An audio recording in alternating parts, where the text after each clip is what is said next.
இன்னைக்கு இப்போ நம்ம பார்க்க போகிறது மூவபிள் ப்ராப்பர்ட்டியை பற்றி பார்ப்போம். நேற்று வந்து இம்மூவபிள் ப்ராப்பர்ட்டி வேற ஒருவன் கையில் இருந்தால் பொசஷனை திருப்பி வாங்கி கொடுங்க, டைட்டில் இருந்ததுன்னா நீ சிவில் கோர்ட்டில் போய் வாங்கிக்கோ அப்படின்னு அங்கே 2 செக்ஷனை பார்த்தோம். இப்போ இன்னைக்கு பார்க்க போகிறது அதில் அடுத்த பார்ட்டாக மூவபிள் ப்ராப்பர்ட்டி என்ன அப்படின்னு சொல்லியிருக்காங்க. அதே தான் இங்கேயும் rule. Movable property, a person entitled to possession of a specific movable property may recover it from manner provided under the civil procedure code. Civil procedure கோடில் உன்னுடைய உரிமையை நிலைநாட்ட நீ அங்கே போய் கேஸை கொடுத்து வாங்கிக்கோ அப்படின்னு சொல்லிட்டான். அதில் 2 கண்டிஷன் கொடுத்துருக்காங்க. ட்ரஸ்டி வந்து கேஸ் கொடுக்கலாம், அதாவது ட்ரஸ்ட் சார்பில் ட்ரஸ்டி கொடுக்கலாம், யாருடைய பெனிஃபிஷியரி இன்ட்ரெஸ்ட் அஃபெக்ட் ஆகுதோ அவங்க கொடுக்கலாம் அப்படின்னு அதில் ஒன்று. இன்னொன்று temporary right to present possession. இப்போ என்னுடைய பொசஷனுக்கு எனக்கு டெம்பரரி ரைட் இருந்தாலும் நானும் கொண்டு போய் சூட்டு ஃபைல் பண்ணலாம் அப்படின்னு. டெம்பரரி பொசஷனாக உதாரணத்துக்கு பெயில்மெண்ட் வந்து டெம்பரரி பொசஷன் கொடுக்கும், அல்லது அடகு வைக்கும், அவர் டெம்பரரி பொசஷன். கடையில் நகை அடகு வச்சுருந்தோம், அது பொசிஷன் அவர்கிட்ட இருக்குது, ஓனர்ஷிப் நம்மகிட்ட இருக்குது. அங்கேருந்து ஒருத்தர் பிடிங்கி எடுத்து கொண்டு போயிட்டார், பலவந்தமாக அவரோட இருக்க கோல்டு எடுத்துகிட்டு போயிட்டாருன்னா அவர் எனக்கு அந்த பொசிஷனை வாங்கித்தாங்க அப்படின்னு கேட்கலாங்கிறதுக்கு கண்டிஷன் கொடுத்துருக்கோம். அதாவது இது வந்து அங்கேயும் இதே மாதிரி தான் சொன்னோம். இம்மூவபிள் ப்ராப்பர்ட்டி உனக்கு உரிமையின் பேரில் உனக்கு வேண்டும் என்று கேட்டால் நீங்கள் நீதிமன்றத்தில் போய் வழக்கு தொடர்ந்து வாங்கிக்கிடுங்க. அதே தான் இங்கேயும் சொல்லுதோம். மூவபிள் ப்ராப்பர்ட்டி எனக்கு உரிமை இருக்குது, பேஸ்ட் ஆன் மை டைட்டில் எனக்கு பொசஷனுக்கு உரிமை இருக்குது அப்படின்னு கேட்டிங்கன்னா கோர்ட்டில் போய் வாங்கிக்கிடுங்க. A person entitled to the possession of specific movable property. அப்போ இதில் பெருசாக சொல்லுவதுக்கில்ல, உரிமை இருக்குன்னா கோர்ட்டுக்கு போங்க, அதைத்தான் சொல்லுவோம். அடுத்தது டெலிவரி ஆஃப் ப்ராப்பர்ட்டிக்கு liability of a person in possession not as a owner to deliver persons entitled to immediate possession. ஒருவரோட கையில் ஒரு மூவபிள் ப்ராப்பர்ட்டி இருக்குது, அவருக்கு என்ன கடமை இருக்குன்னா யாருக்கு உரிமை உண்டோ அதை அவருக்கு கொடுக்கணும். A person having the possession or control of a particular article of movable property. ஒரு மூவபிள் ப்ராப்பர்ட்டி அவருக்கு உரிமை இருக்கிறது, he is not the owner, அவர் ஓனர் இல்லை. அப்போ he may be specifically compelled to deliver it to the person entitled to the immediate possession. யாருக்கு அதை வைத்துக் கொள்வதற்கு உரிமை இருக்கிறதோ அவர் கையில் கொடுக்கிறதுக்கு ஆர்டர் கொடுக்கலாம். யார் கையில் இருக்கோ அவர் உரிமைக்காரர் அல்ல, பொசிஷன் மட்டும் வச்சுருக்காரு. இப்போ கோர்ட் என்ன செய்ய போகுது, அதை நீ அவன் கையில் கொடுத்துரு. who is entitled to immediate possession, அதுக்கு முன்னால் பொசஷனுக்கு உரிமை உள்ள ஒரு கையில் கொடுக்குது. இந்த ஃபாலோயிங் கேசஸ்னு ஒரு 4 கேஸ் கொடுத்துருக்காங்க. 4 என்ன கொடுத்துருக்காங்கன்னா, when the thing claimed is held by the defendant as the agent or trustee of the plaintiff. ஒரு ஏஜெண்ட்டை கையில் வச்சுக்கிட்டு இருக்கான். அப்போ ஏஜெண்ட்டை கையில் வச்சுக்கிட்டு அவன் பொசஷன் இருக்குது, ஆனால் அவன் உரிமைதாரர் இல்லை. அப்போ என்ன செய்வாங்க, ஏஜெண்ட்டை கூப்பிட்டு அவங்க கையில் கொடுத்துரு, உன்னோட பிரின்சிபல் கையில் கொடுத்துரு அப்படின்னு சொல்லலாம். ட்ரஸ்டி ப்ராப்பர்ட்டியை ட்ரஸ்டி கையில் வச்சுருக்காரு, ட்ரஸ்ட் ப்ராப்பர்ட்டி கொடுத்துருங்கன்னு சொல்லலாம், அந்த மாதிரி சொல்லலாம்.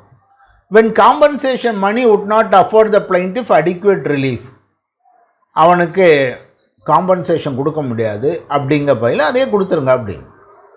இவருடைய காரு ஏஜெண்ட்டு கையில் வச்சுருக்காரு, வேலை பார்த்துக்கிட்டு இருந்தார், ஏஜெண்ட்டாக இருந்தார், காரை கொடுத்தாரு, திருப்பி கொடுக்க மாட்டேங்காரு. அப்போ எனக்கு பொசிஷன் வேணும் அப்படின்னு கேட்காரு. அப்போ ஏஜெண்ட்டை கூப்பிட்டு காரை அவர்கிட்ட கொடுத்துருங்க அப்படின்னு சொல்லலாம். அந்த இதில் காரை கொடுக்க முடியாது அப்படின்னு செய்யல, டேமேஜஸ் கொடுக்க சொல்லுவாங்க. அவர் காரை நல்லா உபயோகிச்சிட்டாரு, ரொம்ப ரிப்பேர் ஆகிட்டு இந்த மாதிரி உள்ள இதில் திருப்பி கொடுக்க கஷ்டங்கன்னா அது secondary relief. when the thing claimed is held by the defendant as the agent or trustee of the plaintiff, first case. Second, when compensation money would not afford the plaintiff, second plaintiff adequate relief for the loss, அது தொடர்பான லாஸுக்கு அது சரியாக இருக்காது. when it would be extremely difficult to ascertain the actual loss, when the possession of the thing claimed has been wrongfully transferred from the plaintiff. இந்த மாதிரி சூழ்நிலைகளில் கொடுக்கலாம். எப்படி அந்த பொருளை நீ கொடுத்துரு அப்படின்னு சொல்லலாம். அப்படிங்க, அதாவது டேமேஜ் கொடுக்க முடியாது, அடுத்தவங்க கையில் ப்ராப்பர்ட்டி இருக்குது, அப்படிங்கையில் திருப்பி கொடுத்துடலாம் அப்படின்னு சொல்லியிருக்காங்க. அதுலேயும் கீழே ஒரு கண்டிஷன் கொடுத்துருங்க, கோர்ட்டே ப்ரிசீவ் பண்ணிக்கிடும் இது வந்து டேமேஜுக்கு எடுக்க முடியாது, அதனால் கொடுத்துக்கிடணும் அப்படின்னு. அப்போ தான் டிஃபெண்டன்ட் தான் சொல்லணும், ஐயா இல்லை அதுக்கு பதிலாக நான் டேமேஜாக கொடுத்துக்கிடுதேன் அப்படின்னு சொல்லணும். இந்த கோர்ட்டை ஷால் ப்ரிசியூம் அப்படின்னு சொல்லியிருக்காங்க. That compensation of money would not afford the plaintiff adequate relief for the loss of the thing claimed. Extremely difficult to அசர்டைன், அதை கண்டுபிடிக்க முடியாது அல்லது அடிக்குவேட்டாக இருக்காதுன்னு கோர்ட்டாக ப்ரிசீவ் பண்ணிக்கிடுவாங்க. இப்போ கோர்ட்டு ப்ரிசீவ் பண்ணால் என்ன அர்த்தம்? அப்போ மற்றவங்க போய் அப்படி இல்லை இப்படி செய்யலாம், இப்போ அதை இவ்வளோ தான் டேமேஜ்னு கொடுக்கலாம் அப்படின்னு சொல்லி அந்த ப்ரிசம்ஷனை மாற்றக்கூடியது பர்டன் ஆஃப் ப்ரூஃபு ஆப்போசிட் சைடுக்கு வருது. அப்போ ஒரு ஆள் control of over the property வச்சுருக்கார், ஆனால் he is not the owner but ஆனால் நீதிமன்றத்துக்கு வந்திருக்கவர் இமிடியேட் பொசஷனுக்கு தயாராக இருக்கார், உரிமையாக இருக்கார். அப்படி இருக்க இடத்துல நீதிமன்றங்கள் ஏதாவது ஒரு கண்டிஷன் 4 கண்டிஷன் சொல்லி இருக்கிறதுல ஒன்று இருந்தால் கொடுக்கறதுக்கு ஆர்டர் கொடுக்காங்க. எப்படி? ஒன்று, அவர் ஏஜெண்டாக வச்சுட்டு இருக்காருன்னா பிரின்சிபல்கிட்ட கொடுத்துடணும், ட்ரஸ்டியாக வச்சுருந்தாருன்னா ட்ரஸ்ட்டிட்ட கொடுத்துடணும். காம்பன்சேஷன் வந்து அடிக்குவேட் ரிலீஃபாக கொடுக்க முடியாது அல்லது காம்பன்சேஷனை கணக்கிட முடியாது அல்லது பொசஷன் ராங்ஃபுல் ட்ரான்ஸ்ஃபர், இப்படி 4 கண்டிஷன் இருந்ததுன்னா இருக்கலாம். அப்படிங்கிறத மூவபிள் ப்ராப்பர்ட்டியை பற்றி இதில் சொல்லியிருக்காங்க. இனி ஸ்பெசிஃபிக் பெர்ஃபார்மன்ஸ் ஆஃப் கான்ட்ராக்டை பற்றி சொல்லக்கூடியது 9 to 24. 9ல் என்ன சொல்லுவாங்க? Defences respecting shoots for relief based on contract. இப்போது இந்த ஸ்பெசிஃபிக் ரிலீஃப் எல்லாம் கேட்டு வாரீங்க. கான்ட்ராக்டை பொறுத்த வரைக்கும் இங்கே என்ன டிஃபென்ஸ் வைக்கலாங்கிறதுக்கு ஒரு பெர்மிஷன் கொடுக்காங்க. Any relief is claimed under the chapter என்ன இருக்கலான்னு சொன்னால், கான்ட்ராக்டுக்கு என்னென்ன இருக்கோ, any ground available under the contract law, contract ஆக்டில் என்ன ரிலீஃபு கிடைக்கும் அதை இங்கே கொண்டு வந்து ஸ்பெசிஃபிக் ரிலீஃப் ஆக்டில் ஒரு ரிலீஃபு கேட்கையில் அதுக்கு எதிராக கொடுக்கலாம். He may raise any ground which is available to him under any law relating to contract. அப்போ அங்கே என்ன இருக்குது? மிஸ்ரெப்ரசன்டேஷன் சொல்லலாம், அது கான்ட்ராக்டே செல்லாது, சப்ஜெக்ட் மேட்ரு இல்லை, இம்பாசிபிலிட்டி ஆஃப் பர்ஃபார்மன்ஸ், என்ன வேணுமானாலும் ஒரு கான்ட்ராக்டை வாய்டு கான்ட்ராக்ட் ஆக்குறதுக்கு என்னெல்லாம் இருக்கோ அந்த மாதிரி எல்லாமே இங்கே வந்து சொல்லலாம் அப்படிங்கிறத சொல்லுது 9. ஒருத்தர் வந்து அந்த இடத்த எனக்கு எழுதி தந்த அக்ரிமெண்ட் போட்டால் எனக்கு தரல, நீதிமன்றத்தை நீங்கள் ஸ்பெசிஃபிக் பெர்ஃபார்மன்ஸ் அந்த இடத்த எனக்கு எழுதி தர சொல்லுங்கன்னு நீதிமன்றத்துக்கு வந்திருக்கார்.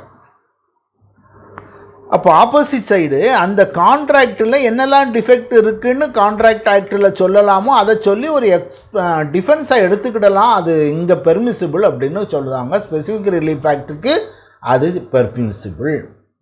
அந்த கான்ட்ராக்டை பேஸ் பண்ணி தானே ஸ்பெசிஃபிக் ரிலீஃபுக்கே வராங்க. அப்போ கான்ட்ராக்ட் எந்த வகையில் செல்லாமல் போகுது, ஏன் இவன் செய்யலை அப்படிங்கிறத சொல்லலாம்.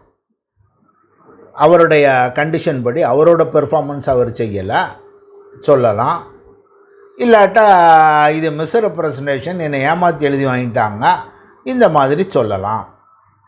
அப்படி கான்ட்ராக்டில் என்ன டிஃபென்ஸ் அவைலபிளோ அதெல்லாம் இங்கே வரலாம்.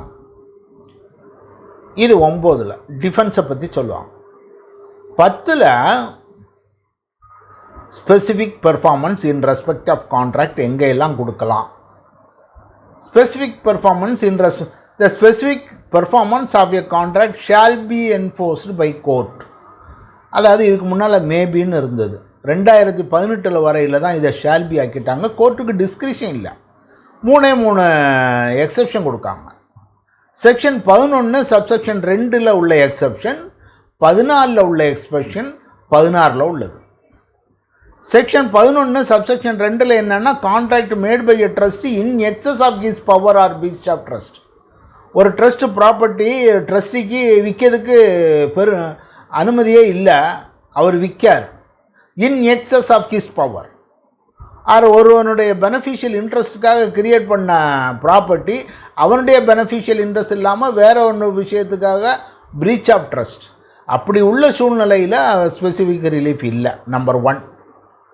Number 2, section 14, contracts not specifically enforceable. சில கான்ட்ராக்டை ஸ்பெசிஃபிக்காக என்ஃபோர்ஸ் பண்ண முடியாது. அந்த கான்ட்ராக்டில் எழுதியிருக்காங்க இதை தேர்ட் பார்ட்டி கொடுக்கக்கூடாதுங்கிறத, இல்லை அந்த கான்ட்ராக்டில் எழுதியிருக்காங்க இது ஒரு ஸ்பெஷல் ஸ்கில் இருக்குது அப்படிங்க கான்ட்ராக்டோட கேரக்டர் இருக்குது. ஒரு ஓவியம் வரையுது அது அந்த மாதிரி இருக்குது. அந்த மாதிரி சில விஷயங்களை நீங்கள் ஸ்பெசிஃபிக்காக என்ஃபோர்ஸ் பண்ண முடியாதுங்கிறத செக்ஷன் 14 லிஸ்ட் அவுட் பண்ணியிருக்கோம். செக்ஷன் 6 பர்சனல் பாஸ் சிலருக்கு இல்லை. இதில் செக்ஷன் 20 ஒன்றில் புதுசாக ஒன்று வச்சுருக்காங்க, சப்ஸ்டிடியூட்டர் சர்வீசஸ். ஒருத்தன் எனக்கு வீடு கட்டி தரேன்னு சொன்னார், பாதியில் போட்டுட்டு போயிட்டார். எல்லாம் முடிஞ்சிட்டு பூச்சி மட்டும் பூசலை, பெயிண்ட் அடிக்கலாம். அப்போ என்ன செய்யலாம், அவர் வார வரைக்கும் போய் நான் கோர்ட்டில் போய் ஐயா அவர் செய்யலை செய்து தர சொல்லுங்கன்னு 5 வருஷம் கேஸ் நடக்கும். அப்போ இதுக்கு என்ன ஒரு வாய்ப்பு கொடுக்காங்க, சப்ஸ்டிடியூட்டட் சர்வீஸ். அவருடைய சர்வீசஸுக்கு பதிலாக நீ வேற ஒரு ஆளை நீயாகவோ அல்லது வேற ஒரு ஏஜென்சி வழியாகவோ செய்துக்கோ. ஒரு ஆளுக்கு ஒரு நோட்டீஸ் விடு, நீ பெயிண்ட் அடிக்கலாம், நான் பெயிண்ட் அடிக்க போகிறேன், இந்த காசை உன்கிட்ட இருந்து குறைச்சிக்கிடுவான் அப்படின்னு சொல்லணும். இல்லை உன்கிட்ட இருந்து நான் டேமேஜஸாக வாங்கிக்கிடுவான்னு சொல்லணும். அப்போ அவர் சார்பில் அவர் செய்ய வேண்டிய செயலை நாம் வேறு ஒருவர் வழியாக எடுத்துக்கொள்கிறோம். அதான் சப்ஸ்டிடியூட்டட் சர்வீசஸ். அப்படி இருந்தாருன்னா கிடையாது. அப்படி சில விஷயங்களை 16 சொல்லுதான். அப்போ இந்த செக்ஷன் என்ன சொல்லுது 10, இந்த சப்செக்ஷன் 11 சப்செக்ஷன் 2 11 11வது செக்ஷன் 2வது சப்செக்ஷனில் அல்லது 14 அல்லது 16 சொல்ல விஷயங்களை தவிர மீது எல்லாத்துக்குமே ஸ்பெசிஃபிக் பெர்ஃபார்மன்ஸு கொடுக்கணும் அப்படின்னு சொல்லிட்டான். அப்போ அது கட்டாயமாக்கப்பட்டது. இப்போ முன்னால் மெயின் இருந்தது, இப்போ shall. 11 performance contract connected with trust. ட்ரஸ்டோட பெர்ஃபார்மன்ஸு கான்ட்ராக்டு எப்படி அப்படிங்கிறத சொல்லுவாங்க. Except otherwise provided by this act specific performance of a contract shall be enforced when the act agreed to be done in the performance only partly of your trust. Trust விஷயங்களை நீங்கள் specific performance கொடுக்கலாம், order கொடுப்போம் அப்படின்னு சொல்லிவிட்டு அதில் தான் subsection கொடுக்காங்க. A contract made by a trust in excess of his power or breach of trust cannot be specifically. அவருக்கு பவரே இல்லை எழுதி கொடுக்கறதுக்கு அப்படின்னு சொன்னால் அங்கே ஒரு விஷயம் இந்த மாதிரி அவர் பவரை தாண்டி போகுதுங்கிறதுனால அங்கே ஸ்பெசிஃபிக் பர்ஃபார்மன்ஸ் இல்லை. மற்றபடி எல்லா ட்ரஸ்ட்டு அக்ரிமெண்ட்டையும் wholly or partly of a trust நம்பிக்கையின் பேரில் செய்யக்கூடிய விஷயங்களை ஸ்பெசிஃபிக் பர்ஃபார்மன்ஸு ஆர்டர் கொடுக்கலாங்கிற 11. ஆனால் trust in excess of power or contract in breach of trust. 12 தான் specific performance of a part of a contract. ஒரு நம்ம ஏற்கனவே பார்த்தது என்ன பார்த்தோம், எல்லா கான்ட்ராக்ட்லையும் ஸ்பெசிஃபிக் பர்ஃபார்மன்ஸ் கொடுத்துரு, இந்த 3 தான் எக்ஸப்ஷன் அங்கே கொடுத்துருக்காங்க. இப்போ பார்ட்டாக இருந்தால் என்ன செய்ய போகிறோம் அப்படிங்கிறத பார்ப்போம். ஸ்பெசிஃபிக் பர்ஃபார்மன்ஸ் ஆஃப் எ கான்ட்ராக்டை பாதி செய்துட்டான், பாதி செய்யலாம். அப்படிங்கிற சூழ்நிலையில் என்ன பார்க்க போகிறோன்னா, except otherwise hereinafter provided in this section court shall not direct specific performance of a part of a contract. ஒரு பாதி கான்ட்ராக்ட் இருக்குன்னா அதை இதை சொல்லியிருக்க வழியை தவிர வேறு வகையில் நீங்கள் செய்யக்கூடாது அப்படிங்கிறத நம்பர் 1 மேலே. இது applicable only to part performance. அதில் ஃபஸ்ட்டில் சப்செக்ஷன் 2 என்ன சொல்லுது, unable to perform but a small portion is left. ஒரு சின்ன போர்ஷன் விட்டு போச்சு. where the part which cannot be performed is only a small portion to the whole of the value. Court may order specific performance of one part and compensation for the small portion. வேலை செய்தாங்க, ஒரு சின்ன வேலை அது செய்ய முடியல, அவரால் என்ன செய்ய முடியும். அதான் நான் ஏற்கனவே ஒரு சொன்ன மாதிரி உதாரணம், 100 சென்ட் விற்கிறதுக்கு அக்ரிமெண்ட்டு அளந்து பார்க்கையில் 98 தான் இருக்குது. அப்போ என்ன செய்யலாம், கோர்ட் மே டைரக்ட் அந்த 92 சென்ட்டை எழுதி கொடு, 2 சென்ட்டுக்கு அந்த விலையை குறைச்சிக்கோ அப்படின்னு. வேறு ஒரு உதாரணம் சொல்லப்போனால் ஒரு வீடு விலை பேசிட்டாங்க. வீடுக்கு ஒரு 50 லட்ச ரூபா வீடு அப்படின்னு விலை பேசியாச்சு. வீட்டுக்குள்ளே கொஞ்சம் இன்டீரியர் ஃபர்னிச்சர்லாம் இருக்குது. அதை நம்ம வேல்யூ பண்ணிக்கிட்டு முடிவு பண்ணிக்கிடுவோம். வீடை விலை பேசியாச்சு. அப்போ 50 லட்ச ரூபா வீடு ஃபர்னிச்சருக்கு வேல்யூ பண்ணலை. அந்த வேல்யூவேஷனில் இவங்களுக்குள்ள டிஸ்பியூட்டு அது முடிய மாட்டேங்குது. அப்படி உள்ள சூழ்நிலையில், ஆனால் இது வந்து ஃபர்னிச்சருங்கிறது ஒரு சின்ன விஷயம், வீடு பெரிய ஸ்மால் போர்ஷன் தான் பெர்ஃபார்மன்ஸில். அப்படி உள்ள சூழ்நிலையில் என்ன செய்யலாம்? கோர்ட்டு வீடு எழுதி கொடு, ஃபர்னிச்சர் மதிப்பு போடலையா, உன் ஃபர்னிச்சரை தூக்கிட்டு நீ வீடு போ, அல்லது இதான்ப்பா ஃபர்னிச்சருக்கு வேல்யூ அப்படின்னு ஒரு வேல்யூவேஷனை கேட்டுட்டு முடிக்கலாம். ஒரு காம்பன்சேஷன் அந்த மாதிரியாக கொடுக்கலாம். மதிப்பு போடலாங்கிறதுனால வீடு எழுதி கொடுக்காமல் இருக்காத, வீடு எழுதி கொடுத்துரு. இது first part. Only small portion of the whole value. அந்த ஆளுக்கு அதுக்கு பதிலாக அந்த சப்சக்வெண்ட் ரேஷியோ அந்த ஸ்மால் போர்ஷனுக்கு இட் அட்மிட்ஸ் காம்பன்சேஷன். அந்த 2 சென்ட் தானே, அதுக்கு பதிலாக இதை காம்பன்சேஷன், அந்த 2 சென்ட்டுக்குள்ள பணத்தை நீ கொடுக்க வேண்டாம் அப்படின்னு சொல்லுது. அடுத்தது 3வது பிரிவு, unable to perform but considerable part is left. ஒரு அதிகமான அளவு பாக்கியாக இருக்குது. அதில் 2 விதமாக வருது. can be compensated in terms of money, first part, where the part is unable to perform forms a considerable part. If the unperformed portion can be compensated in terms of money, court may order specific performance of the rest of the அப்போது ஒரு அளவை விட அதிகமான அளவு considerable part பாக்கியாக இருக்குது. ஆனால் அதை நம்ம அளக்க முடியும். இதுதான் இவனுடைய லாஸுன்னு. அதே உதாரணம் எடுத்துக்கிடுவோம். 98 சென்ட்டுக்கு பதிலாக அளக்க போகிறாங்க. 55 சென்ட் இவனுக்கு டாக்குமெண்ட்டை பார்க்கையில் 55 சென்ட் இவனுக்கும் 45 அவன் தம்பிக்கும் இருக்குது. இவன் கையில் இருக்கிறது 55 தான். ஆனால் அக்ரிமெண்ட் போட்டிருக்கிறது 1 ஏக்கருக்கு போட்டிருக்காங்க, 100 சென்ட்டுக்கு போட்டிருக்காங்க. அளந்து பார்த்தாங்க 55 சென்ட் இவனுக்கு, டாக்குமெண்ட்டை பார்க்கையில் 45 சென்ட் தம்பி கையில். தம்பிக்கு தான் உரிமை. இவனால் 55 சென்ட் தான் எழுத முடியும். அப்போ என்ன செய்ய முடியும்? அந்த 100 சென்ட்டுக்கு இன்னும் விலைன்னு போட்டியா, அந்த 55 சென்ட்டுக்கு இந்த விலை, இது காம்பன்சேஷன், இந்த பாக்கி நீ கொடுக்க வேண்டாம், அந்த போர்ஷனுக்கு உள்ளதை நீ கொடு. on payment of price reduced by the consideration for the part, அந்த 45 சென்ட்டுக்கு நீ கொடுக்க வேண்டாம் அப்படின்னு சொல்லுவோம். அதுதான் இந்த 2வது part. Considerable part, compensation can be calculated in terms of money, compensation கொடுக்கும். The parties are paid or agreed consideration for the whole of the contract reduced by the consideration for the part. அந்த பகுதிக்கு எவ்வளவுன்னு calculate பண்ணி கொடுக்க முடியும்னா கொடுத்துருங்க. இதுதான் second part. ஃபஸ்ட்டில் ஸ்மால் போர்ஷனை பார்த்தோம், அதில் அந்த தொகையை குறைச்சிட்டு மீதியை கொடுத்துருன்ட்டாங்க. செகண்ட் போர்ஷனில் என்ன பார்க்கும்? ஒரு அதிகமான அளவு, ஆனால் காம்பன்சேஷன் கேன் பி கால்குலேட்டட் இன் மணி. அப்போ அதை கணக்கு பார்த்து அதை மட்டும் கொடுங்க அப்படின்னு சொல்லுவான்.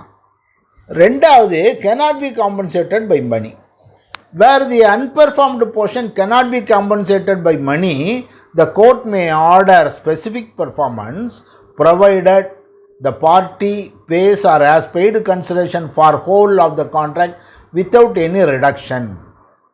அவன் மொத்த தொகையும் கொடுத்தா வேணுமானா கொடுக்கலாம் அப்படின்னு இருக்கு.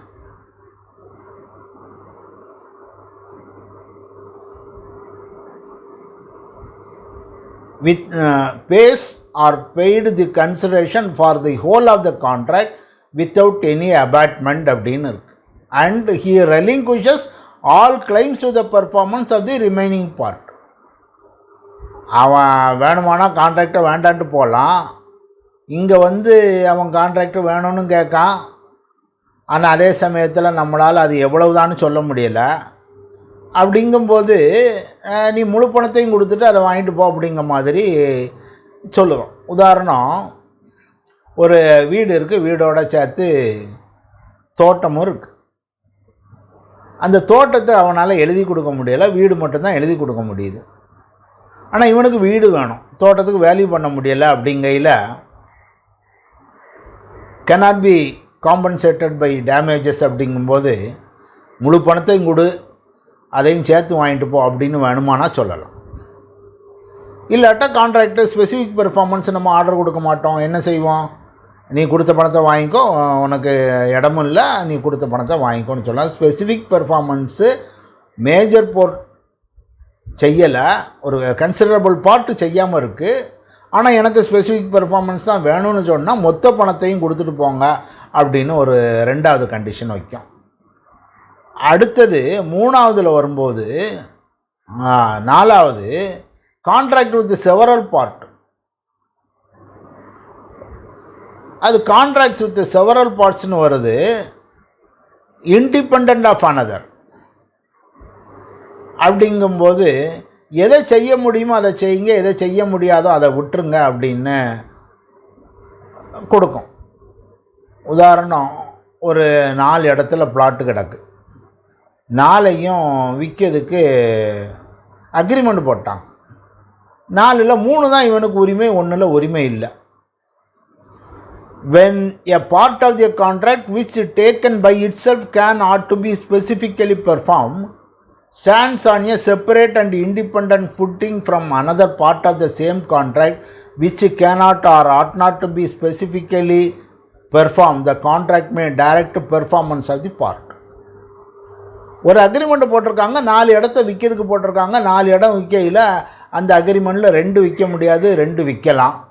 அப்போ அந்த 2ஐயும் விற்று அதுக்குள்ளே பணத்தை வாங்கிக்கோ அப்படின்னு சொல்லலாங்கிறத இங்கே ஒரு கண்டிஷனாக கொடுத்துருக்கேன். அப்போது செக்ஷன் 12ல் 3 விதமான சூழ்நிலைகளை பார்க்கும். என்ன பார்க்கும்? ஃபஸ்ட்டில் ஸ்மால் போர்ஷன் அப்படின்னு இருக்குது. அந்த ஸ்மால் போர்ஷனாக இருக்குன்னா மீதியை வாங்கிட்டு ஸ்மால் போர்ஷனுக்கு பணத்தை குறைச்சிக்கோன்னா. 2வது மேஜர் போர்ஷன், ஒரு கன்சிடரபிள் போர்ஷன் இருக்குது, அதில் ஒன்று கேன் பி கால்குலேட்டட் இன் மணி அப்படின்னு சொன்னால் அதுக்குள்ளே பணத்தை எவ்வளோன்னு கால்குலேட் பண்ணிவிட்டு 45 சென்ட்டுக்கு கொடுக்க முடியாது, 50 சென்ட் விற்கலாம்னா 45 சென்ட் பணத்தை குறைச்சிக்கோ கொடுத்துரு அப்படின்னு. இல்லை அதை கால்குலேட் பண்ண முடியாது, மணி வேல்யூவை கால்குலேட் பண்ண முடியாது அப்படின்னு சொன்னால் மொத்த தொகையும் வித்தவுட் எனி ரிடக்ஷன் கொடுத்தாங்க அப்படின்னா மட்டும் ஸ்பெசிஃபிக் பெர்ஃபார்மன்ஸ். ஒரே கான்ட்ராக்டில் ஒரு 4 எண்ணத்தில் 2 எண்ணம் செய்ய முடியும், 2 எண்ணம் செய்ய முடியாதுன்னா அந்த 2 எண்ணத்தை நீங்கள் செய்யுங்க, செய்ததுக்கு உத்தரவிட அதிகாரம் இருக்குது. அடுத்தது rights of purchaser or lessee against a person with no title or இது இம்பர்ஃபெக்ட் டைட்டில். இது ஒருத்தன் எழுதி கொடுத்துட்டாரு, ஆனால் அவருக்கு ரைட் இல்லை. Sell or let to certain immovable property having no title or imperfect title. ஒருத்தர் அதிகாரமே இல்லையா எழுதிட்டார், அப்பா பேரில் இருக்க இடத்த இவர் எழுதிட்டார், சப்சக்வெண்ட்டாக அப்பா இறந்துட்டார், இவருக்கு ரைட் வந்துட்டு. அவள் அன்னைக்கு நான் எழுதி கொடுக்கல ரைட் இல்லை, உனக்கு ஒப்பந்தம் சரியில்லை அப்படின்னு சொல்ல முடியாது. இஃப் ரைட் இஸ் அக்வயர்டு சப்சக்வெண்ட்லி, அந்த இடத்துக்கு பின்னால் அவருக்கு உரிமை வந்தது என்றால் that vendor or lessor may be compelled to make good the contract out of such interest. அவர் இன்ட்ரெஸ்ட் வந்த பிறகு இந்த ப்ராப்பர்ட்டியை வாங்கிக்கோ, எனக்கு உள்ளது தான் அப்படின்னு சொல்லி கொடுக்கலாம். 1. 2வது concurrence of third party to validate title. ஒரு டைட்டில் கொடுக்கும், வேற ஒருவனுடைய கன்கரன்ஸ் வேணும்.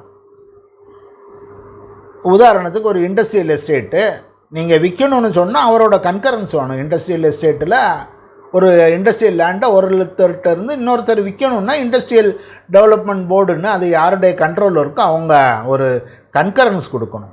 அப்படி கன்கரன்ஸ் தேவைப்படுமானால், if concurrence of third party is necessary for validating title, வாங்கினவருடைய டைட்டிலை சரியாக்குறதுக்கு அவருடைய கன்கரன்ஸ் தேவையானால், and if the third party is bound to concur at the request of vendor or lessor, இவர் கேட்கும்போது அவர் செய்ய வேண்டிய கட்டாயத்தில் இருக்கின்றார் என்றால், இவர் கேட்டார்னா அந்த போர்டு ஐயா என்னால் இண்டஸ்ட்ரி நடத்த முடியலை, வேற ஒருத்தனுக்கு நான் விற்றுட்டேன், நீங்கள் அதுக்கு பெர்மிஷன் கொடுக்கணும்னு கேட்டாங்கன்னா, அது கொடுக்க வேண்டிய கட்டாயத்தில் அந்த இண்டஸ்ட்ரி இருக்குன்னா, this person may be compelled to procure such concurrence.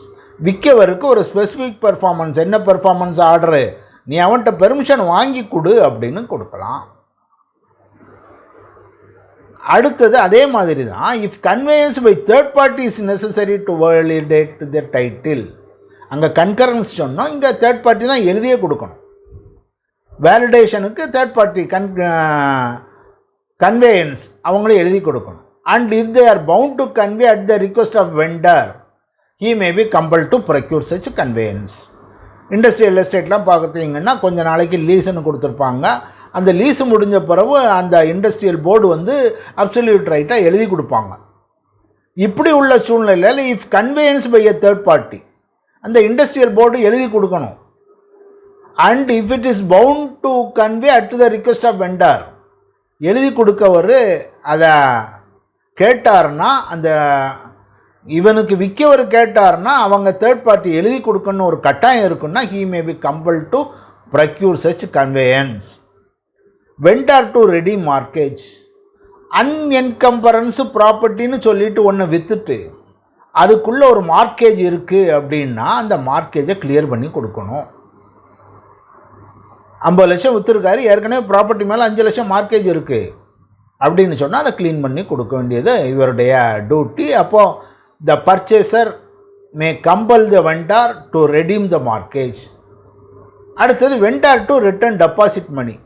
இதெல்லாம் முடிச்சுட்டு அவன் ப்ராப்பர்ட்டிக்கு வேல்யூ இல்லை, அவனுக்கு ப்ராப்பர்ட்டிக்கு உரிமையே இல்லைன்னா கேன்சல் ஆகி போகல. Vendor lessor want of title or imperfect title அப்படின்னு சொன்னால் வாங்கின பணத்தை திருப்பி கொடுன்னு இந்த பணம் கொடுத்தவர் திருப்பி கேட்கலாம். இது இந்த செக்ஷனில் இருக்குது. என்ன செக்ஷனில் இது? 13. 14 கான்ட்ராக்ட்ஸ் நாட் ஸ்பெசிஃபிக்கலி என்ஃபோர்ஸ்டு. சில கான்ட்ராக்டர்ஸ் இப்போ இதெல்லாம் செய்யலான்னு வந்தோம். 12 என்ன சொன்னோம்? 3 தவிர மீது எல்லாத்துலேயும் ஸ்பெசிஃபிக் பெர்ஃபார்மன்ஸ் கொடுக்கலாம். 3 எக்ஸப்ஷன் சொன்னோம். 14, 16, 11 2ன்னு. 13 பார்ட்டை பற்றி சொன்னோம். 14 இதெல்லாம் கொஞ்சம் செய்ய முடியாது அப்படின்னு சொல்லலாம். எப்போன்னா சப்ஸ்டிடியூட்டட் பெர்ஃபார்மன்ஸ் வாங்கிட்டியா அப்படின்னா இல்லை. அதுதான் ஏற்கனவே சொன்னேன். செக்ஷன் 20 சப்ஸ்டிடியூட்டட் பெர்ஃபார்மன்ஸை பற்றி சொல்லுவோம். அதாவது இவன் செய்யவில்லை என்றால் இவதை வேறு ஒருவர் வழியாக நாம் நமக்கு பெற்றுக்கொள்கிறோம் அப்படின்னு. பெயிண்ட் அடிக்கிறதுக்கு வரல, 30 நாளைக்குள்ளே அப்படின்னு ஒரு நோட்டீஸை கொடுத்து நீ வரலன்னா நானே செய்துக்கிடுவேன்னு பெயிண்ட் அடிச்சுட்டு அந்த காசை அங்கே அவன்கிட்ட இருந்து காம்பன்சேஷனாக வாங்க போகிறோம். அடுத்தது சப்ஸ்டிடியூட்டட் பெர்ஃபார்மன்ஸ் இல்லைன்னு சொல்லுது. 2வது கான்ட்ராக்ட் ரிக்வயரிங் கான்ஸ்டன்ட் சூப்பர்விஷன். நீதிமன்றங்களில் உத்தரவு போட்டு ஸ்பெசிஃபிக் பெர்ஃபார்மன்ஸ்னு சொல்லிட்டு கோர்ட்டு போய் எல்லாத்தையும் பார்த்துக்கிட்டு இருக்க முடியாது. ஒன்று செய்ய அப்படின்னு சொல்லி ஒரு அக்ரிமெண்ட் எழுதி கொடுன்னா எழுதி கொடுத்தாச்சு, முடிஞ்சு போச்சு. Where it requires a performance continuous duty which court cannot supervise அப்படின்னு சொன்ன உதாரணத்துக்கு டெனண்ட்டுக்கும் ஓனருக்கும் ஒரு அக்ரிமெண்ட்டு. ஓனரு ஒரு செக்யூரிட்டி கார்டை அப்பாயின்ட் பண்ணணும் அப்படின்னு, ஓனரு செக்யூரிட்டி கார்டை அப்பாயின்ட் பண்ணல இந்த கான்ட்ராக்ட் படி அப்படின்னு சொல்லி கோர்ட்டுக்கு வராங்க. கோர்ட்டுக்கு வரும்போது கோர்ட்டு ஆர்டர் கொடுத்தா செக்யூரிட்டி கார்டு அப்பாயின்ட் பண்ணு அப்படின்னு கொடுக்காங்க. கொடுத்துட்டு பிறகு 4 நாள் கழித்து திரும்பவும் வந்து ஐயா அவன் போடலை அப்படின்னு சொல்லி கண்டினியூஸாக பார்க்க முடியாது. ஏதாவது ஒரு விஷயம் எழுதி முடித்து அதோட முடிஞ்சு போகுது, அந்த மாதிரி உள்ள விஷயங்களை தவிர இப்படி சூப்பர்விஷன் உள்ள விஷயங்களை நீதிமன்றங்கள் ஸ்பெசிஃபிக் பெர்ஃபார்மன்ஸ் கொடுக்கறதில்லை. அடுத்தது கான்ட்ராக்ட்ஸ் இன்வால்விங் பர்சனல் ஸ்கில், அதுக்கு ஸ்பெசிஃபிக் பெர்ஃபார்மன்ஸ் கொடுக்க முடியாது. பெயிண்டிங்கோ பாட்டோ டான்ஸோ இதெல்லாம் இருக்கிறதெல்லாம் பர்சனல் ஸ்கில் முடியாது. கான்ட்ராக்ட்ஸ் வித் டிட்டர்மினபிள் நேச்சர், ஒரு கான்ட்ராக்டர் ஸ்பெசிஃபிக் பெர்ஃபார்மன்ஸை கொடுக்கும். அந்த கான்ட்ராக்ட்லேயே ஒரு கண்டிஷன் இருக்குது, எந்த நேரம் வேணாலும் அவர் அதை வெளியே விட்டு போயிடலான்னு. அப்போ கோர்ட்டு சொல்லுவதுக்கு அர்த்தமே இல்லை. உதாரணம், ஏயும் பியும் கான்ட்ராக்ட் போட்டாங்க, நம்ம 2 பேரும் ஒரு பார்ட்னர்ஷிப்பாக போவோம் அப்படின்னு கான்ட்ராக்ட் போட்டிருக்காங்க, எல்லாம் எழுதியிருக்காங்க. கான்ட்ராக்ட் எழுதின பிறகு அவன் பார்ட்னர்ஷிப்புக்கு வரமாட்டேங்கான். இவன் ஸ்பெசிஃபிக் பெர்ஃபார்மன்ஸ் கான்ட்ராக்ட் படி நானும் அவனும் இந்த கம்பெனியை தொடங்கணும், பார்ட்னர்ஷிப்பாக நடக்கணும், அதுக்கு அவர் வரமாட்டேங்கார் அப்படின்னு சொல்லி கோர்ட்டுக்கு போனால், கோர்ட் அப்படியே 2 பேரும் சேர்ந்து ஒரு பார்ட்னர்ஷிப்பை போடுங்கன்னு ஒரு ஆர்டர் போட்டால் என்ன எஃபெக்ட்டு, அடுத்த நாளே அந்த பார்ட்னர் டிசல்யூஷன் ஆஃப் பார்ட்னர் அப்படி டிசல்யூஷன் ஆஃப் பார்ட்னர்ஷிப் ஃபார்ம்னு ஒரு நோட்டீஸை கொடுத்துட்டு வெளியே போயிடுவார். அப்போ ஸ்பெசிஃபிக் பெர்ஃபார்மன்ஸ்னு கோர்ட்டு போட்ட ஆர்டருக்கு அர்த்தமே இல்லாமல் போயிடும். அப்போ இந்த நேச்சர் ஆஃப் டிட்டர்மினபிள், ஒரு ஸ்பெசிஃபிக் கான்ட்ராக்ட் கொடுத்துட்டு அது செய்யக்கூடிய வேலையை எந்த நேரமும் வேண்டாம் என்று வைப்பதற்கு டிஃபெண்டண்ட்டுக்கு உரிமை இருக்கும்போது அதை செய்ய வேண்டாம் அப்படின்னு. 14A ஒன்றுன்னா power of court to engage experts. தேவைப்படும் இடங்களில் நீங்கள் ஒரு எக்ஸ்பர்ட்டை வச்சுக்கிடலாம். அப்படி எக்ஸ்பர்ட் வச்சாங்கன்னா அவன் ரிப்போர்ட்டை வாங்கணும். ரிப்போர்ட்டை வாங்கினா என்ன செய்யணும், அது கேஸோட கெட்டுகளோடு சேர்க்கணும். அப்படி ரிப்போர்ட்டு கொடுக்க வரை இவங்க விசாரிக்கிறதுக்கு வாய்ப்பு கொடுக்கணும். அது செக்ஷன் 14Aல இருக்குது. இனி section 15 who may obtain specific performance அப்படிங் அதை கடைசியாக பார்க்கலாம். அடுத்தது பர்சனல் பாஸ் டு ரிலீஃப். சிலருக்கு செய்யக்கூடாது ஸ்பெசிஃபிக் பெர்ஃபார்மன்ஸு வாங்குறதுக்கு அவங்களுக்கு தடை. யார்? Number 1 who has obtained substituted performance. ஏற்கனவே பெர்ஃபார்மன்ஸை வாங்கியாச்சு செக்ஷன் 20 படி, அவர் ஸ்பெசிஃபிக் ரிலீஃபை கேட்க முடியாது. அல்லது a person come to court with fault, இவன் சைடே ஒழுங்கா இல்லை, இவர் நீதிமன்றத்தில் அவன் செய்யலான்னு சொல்லலாமா, சொல்லக்கூடாது. அப்படி இவரோட பெர்ஃபார்மன்ஸில் பாதி பாக்கி இருக்குது. அப்படிங்கிற மாதிரி உள்ள சூழ்நிலையில் யார் செய்ய முடியாதுங்க. A person who is become incapable of performing, அவனால் கான்ட்ராக்ட் உள்ளே போட முடியாது. இல்லை அவன் எசென்ஷியல் கண்டிஷனை அவர் செய்யலை, அல்லது ஒரு ஃப்ராடு வழியாக கான்ட்ராக்டை உண்டாக்குனார், அல்லது அந்த கான்ட்ராக்டை மாற்றிட்டார், அல்லது வில்ஃபுல்லி ஆக்ட் இன்வேரியன்ஸ், அந்த மாதிரி சூழ்நிலைகளில் செய்ய முடியாது. அவர் ஒழுங்காக இருந்தால் தான் நீதிமன்றத்துக்கு உடனே அவனே ஃப்ராடு வழியாக கான்ட்ராக்ட் எடுத்திருக்காரு, அல்லது கான்ட்ராக்டை ஆல்ட்ரு பண்ணார், அல்லது கான்ட்ராக்டினுடைய ஒப்பந்தத்திற்கு எதிராக சென்றார் அப்படின்னா முடியாது. அடுத்து willingness and ready to perform. அவன் எழுதி தரலான்னு சொன்னால் நீங்கள் பணத்தை கையில் வச்சுருக்கணும், கையில் வச்சுருந்தால் தான் செய்ய முடியும். அவனுடைய வில்லிங்னஸ் வேணும். இப்படி 3 சூழ்நிலைகளில் அந்த நீதிமன்றத்துக்கு ஸ்பெசிஃபிக் பெர்ஃபார்மன்ஸுக்கு கேட்கறதுக்கு அவங்களுக்கு உரிமை இல்லை. ஒன்று சப்ஸ்டியூட்டட் பெர்ஃபார்மன்ஸ் வாங்கிட்டாங்க, இல்லாட்டா அவன் பக்கத்தில் தப்பு இருக்குது. 3வது வில்லிங்னஸ் ரெடினஸ் இல்லை, அப்படிங்கிற ஏதாவது ஒன்று இல்லைன்னாலும் இல்லை. அடுத்தது contract by persons who has no title. உனக்கு உரிமையே இல்லை, அவன் a contract to sell property by one who has no title is not specifically enforceable. He, with knowledge that he has no title to the property, has contracted to sell. Though he entered into a contract believing that he had a title, cannot give purchaser a title free of encumbrance. அப்படிங்கையில் அவன்கிட்ட சொல்ல முடியாது. அதாவது அவருக்கே உரிமை இல்லைங்கையில் அவரை போய் நம்ம எப்படி ஸ்பெசிஃபிக் பெர்ஃபார்மன்ஸ் செய்யுங்கன்னு சொல்ல முடியும். 18 நான் என்ஃபோர்ஸ்மெண்ட் எக்ஸப்ட் வித் வேரியேஷன். இது வேரியேஷன் இல்லாமல் செய்ய முடியாதுன்னு சொன்னால் நீதிமன்றங்கள் ஒரு சின்ன வேரியன்சேஷன் செய்துட்டு செய்யலாம். Where the plaintiff seek specific performance, the defendant may set up variation to the contract as defence. இல்லை அதில் ஒரு தப்பு நடந்தது, அது இப்படி தான் நீங்கள் கொடுக்கணும் அப்படின்னு கேட்கலாம். Where the contract terms or effects are different from what the parties agreed to. நாங்கள் கான்ட்ராக்ட் எழுதையில் இதை நினைக்கவே இல்லை, இது எழுதும்போது இப்படி தப்பாயிட்டு அப்படின்னு சொல்லலாம். ஒரு இல்லஸ்ட்ரேஷன் என்னென்னா, ஏபிசி ஒரு கான்ட்ராக்ட் போட்டுட்டு 1000 அப்படின்னு எழுதுனாங்க. தவறுதலாக என்ன எழுதிட்டாங்க, 1000 rupees ஈச்சுன்னு எழுதிட்டாங்க. இவன் நினச்சது 3 பேரும் ஒன்றா தான் கொடுக்கணுன்னு இருந்தோம். அப்போ டி என்ன செய்யலாம், அவருடைய டிஃபென்ஸ் சைடில் இல்லை 3 பேரும் தனித்தனியாக கொடுக்கணுன்னு அவர் கோர்ட்டுக்கு வந்திருக்காரு. இந்த 3 பேர் என்ன செய்யலாம், இதை நாங்கள் நினைக்கவே இல்லை, எனக்கு தந்ததே 1000 ரூபா தான், பாருங்கள் அந்த அக்கௌண்ட்டில் 1000 ரூபாய் செக்காக தந்திருக்காரு. ஆனால் எழுதும்போது ஏபிசி ஈச்சுன்னு எழுதிட்டாங்க, 1000 ஈச்சுன்னு அப்படின்னு. டிஃபென்ஸ் சைடு இது அல்ல நாங்கள் நினச்ச கான்ட்ராக்ட், இந்த ரிலேஷன்ஷிப்பு நாங்கள் நினைக்கல, இது வேற ஒரு ரிலேஷன்ஷிப்பு கான்ட்ராக்டில் தவறுதலாக வந்துட்டுன்னு ஒரு டிஃபென்ஸ் வைக்கலாம் அப்படின்னு இருக்கு. The contract failed to produce the legal result contemplated by the party. நாங்கள் என்ன லீகல் ரிசல்ட் நினைக்கமோ அது இங்கே வரல அப்படின்னு சொன்னால் அதை மாற்றலாம் அப்படிங்கிறது, அதை ஸ்பெசிஃபிக் பெர்ஃபார்மன்ஸாக கிளைம் பண்ண முடியும். அக்ரிமெண்ட் பேசையில் என்ன செய்தாங்க, இவனுக்கு லைஃப்பும் அவனுக்கு பின்னால் மகனுக்கு லைஃப் என்ஜாய்மெண்ட், அப்பாவுக்கும் மகனுக்கு அப்சல்யூட் ரைட் அப்படின்னு பேசினாங்க. கான்ட்ராக்ட் எழுதையில் தப்பாக எழுதிட்டாங்க, மகனை பற்றி மென்ஷன் பண்ணவே இல்லை. அப்போ contract fail to produce the legal result contemplated by the party. இவங்க இதை காட்டுனாங்கன்னா அந்த மாதிரி சூழ்நிலையில் ஸ்பெசிஃபிக் பெர்ஃபார்மன்ஸ் இல்லை அப்படின்னு ஒன்று. இன்னொன்று, கான்ட்ராக்ட் வேரிடு சப்செக்வெண்ட் டு எக்ஸிக்யூஷன்.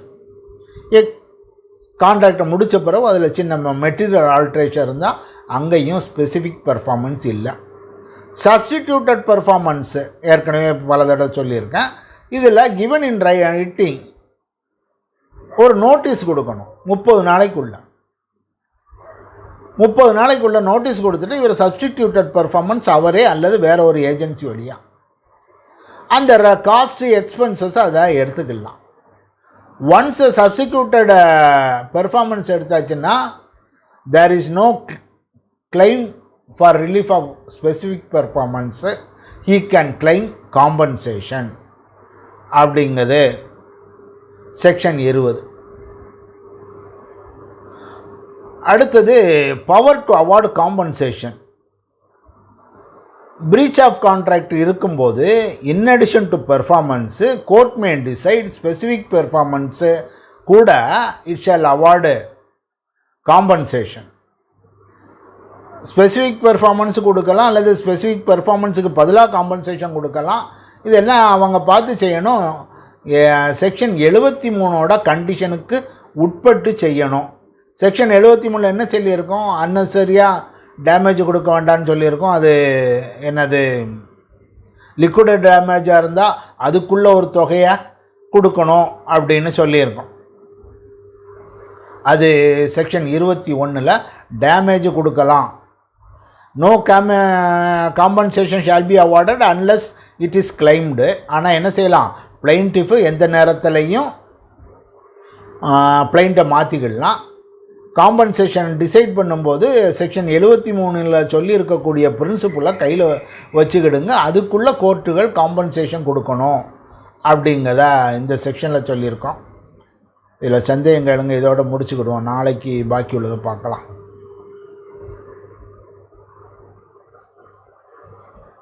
சந்தேகம் கேட்குறீங்களா?